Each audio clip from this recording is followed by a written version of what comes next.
La Petite Pierre, c'est une jolie cité fortifiée au cœur du parc naturel régional des Vosges du Nord, avec son château qui est perché sur son éperon rocheux, la vieille ville, et de nombreux petits coins secrets, des petits jardins panoramiques, un petit peu mystérieux comme la maison des païens, le jardin des poètes, plein de petits endroits un petit peu secrets et qui sont vraiment propices au dépaysement et à la relaxation.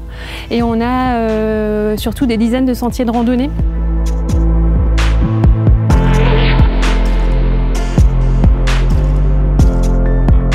C'est vrai que certains rochers sont assez impressionnants, donc on pourra les découvrir à travers notamment la randonnée des trois rochers, où on a de beaux points de vue, le rocher du Corbeau, le rocher blanc, ou encore l'impressionnant rocher des Païens qui fait plus de 15 mètres de haut.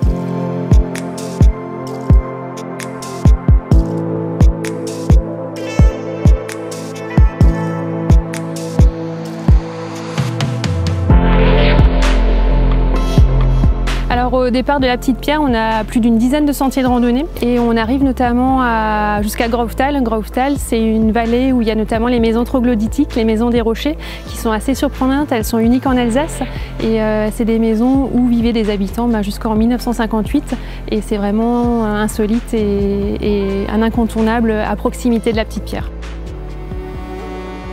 Les touristes viennent à Graufthal depuis le siècle dernier déjà pour voir ces maisons où on a reconstitué l'habitat des derniers troglodytes d'Alsace.